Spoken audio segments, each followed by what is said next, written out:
Job was a righteous man, blameless, upright, a man who feared God and turned away from evil. He was wealthy, with vast herds, servants, and 10 children who brought him joy. Job honored God in all things, even offering sacrifices for his children in case they had sinned. But in the courts of heaven, a challenge was raised. Satan stood before the Lord and said, "Job fears you only because you bless him. Take away his wealth, his family, his health. Then he will curse you to your face." And so Job's testing began. One messenger after another came with devastating news. His oxen and donkeys stolen, his servants slain, his sheep burned by fire, his camels carried off by raiders. Finally, the worst blow of all, his children, all 10, killed in a mighty wind that struck the house.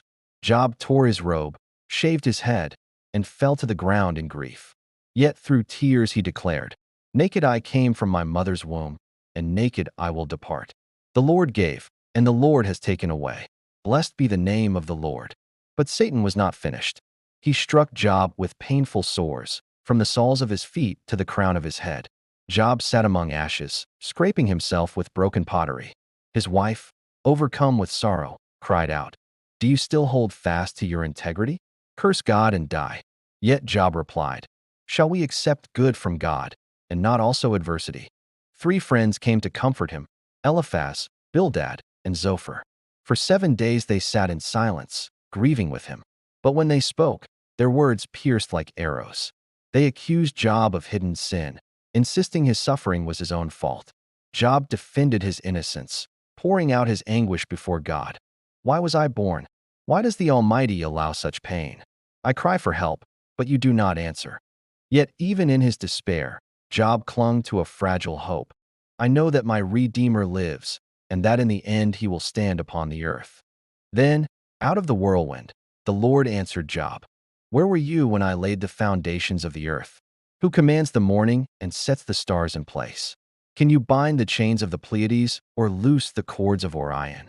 Job trembled, humbled before the voice of the Almighty. He confessed, "Surely I spoke of things I did not understand, things too wonderful for me to know.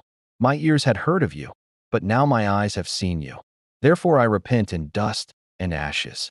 And the Lord restored Job. He blessed his latter days more than the former, giving him twice as much wealth, new sons and daughters, and long life to see generations after him. Through his trials, Job discovered a truth that echoes through the ages. Faith is not built on comfort, but on trusting God, even when everything else is stripped away.